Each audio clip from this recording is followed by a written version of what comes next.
Stamp your authority. Pollok is a big working class housing scheme in the southwest of Glasgow. At its peak, it housed around 40,000 people. However, a large percentage of the population consisted of those who were known as problem families. Government social policy in the late 60s and early 70s was to put all the rotten eggs into one basket and let them fend for themselves.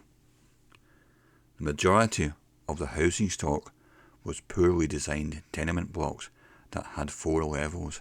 8 front doors could be accessed via a dingy close, where the lighting rarely worked, as the bulbs would probably have been smashed or stolen.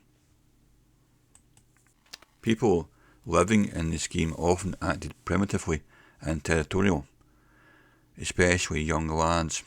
In those days, there was no internet or mobile phones to keep people amused. Only a few had landlines, and they were seen to be posh, maybe even doctors or the like. Not everyone had a TV either, until government policy dictated that a coin meter television was to be made available to everyone. The TV was also to be used as a way of saving, as you got money back when it was emptied by Telebank. For a 14-year-old like myself, at the time, you could be putting yourself into quite a bit of danger just by going to see your pal. More so if you were carrying something of value. Straying away from your close meant that you would be moving into someone else's patch, and they might not like it. One evening, I set out to walk a short distance, just about a mile, quarter of a mile maybe, from Linthall Road, Linty, to my mate's house in Dormanside Road, Dormy. It was just after 6 p.m, and most people would be having their tea, and so I decided to take the risk. Linthall Road was seen as posher than Dormanside, at a different level. And so for me, to appear in Dormy could mean trouble, as this could be seen as insolent. You had to choose your timing well, and hope to complete your journey unnoticed and therefore without incident. Of course, you could maybe just put a sprint on, and I was a fast runner who represented my school once at the Scotsman Games. But this could be also drawing attention in itself, someone moving fast, and so best to walk and stay low key. And that is what I did that warm and bright evening. I began walking casually to my mate's house. I stepped out of my own clothes in Linthall Road and turned left, heading for Dormanside Road. I was carrying my prized possession, a cassette tape of Band on the Run by Paul McCartney and Wings. I had saved for months for this by working at Granfair in town on Saturdays. This was a cool album to have.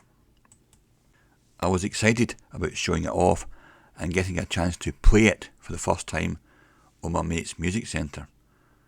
I had nothing to play it on myself, and so I had just been staring intently at the cover and reading all the notes and pictures inside that were contained in the wee Perspex tape holder.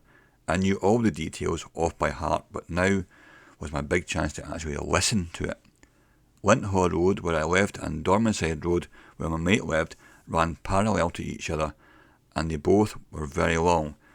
There was a small road nearby to me, however, called Everton Road. It gently ran uphill and connected Linty and Dormy. It was not much more than a couple of 100 yards long, and nobody ever referred to this road as having an actual name. I headed for this wee hill, passing by a red pillar box on the corner. I used to try and take ginger bottles back to the van to get 2 pence back in them. 4 or 5 could get me at a Mars bar, but this meant you risked being humiliated by others and called a pauper. They would look at you mockingly and say, "Here comes Bottle Joe." And so I chose for a while to plank, meaning hide, the empty lemonade bottles behind this pillar box and then seize them and run to the van when it came before I got spotted. but it was not long before someone became aware of my trick, and when I went to get my stashed bottles, they'd already been knocked, stolen, and so I walked around the corner, past the pillar box, and headed up the gentle slope towards Dormanside Road. As I looked up the hill, I saw a figure coming around the corner from the left. This figure was on my side of the pavement, and so instinctively I crossed the road and began to walk up the hill on the right-hand side, that way avoiding having to pass someone. Always a wise move. However, the figure in the distance matched my movement and was now heading towards me on the same pavement I was walking on, and that figure was Riley. My heart sank, and then my pulse started to rise. I could feel a tingle of fear crawling over my skin. I walked steady, not to show weakness. I dared not hesitate. There was no option to turn back either. Riley already had his eyes on me. My legs were becoming a bit wobbly. I thought Riley was locked up. He must have been released, and now he was out for a stroll. Riley was a young man of about 18. The last I had heard was that he'd taken a broken bottle and crushed the jagged edge into his sister's ankle repeatedly to maximise her pain for no particular reason, just out of badness, and then he disappeared off the scene. I had this vision in my mind as I approached him, clutching my cassette. I got to within 10 yards of Riley, slowed down, and then I stopped. You don't walk past Riley. No one does. He came up close. There was a stench off of him. He wasn't toilet trained. He was feral. He simply relieved himself in his trousers. This didn't bother him one bit.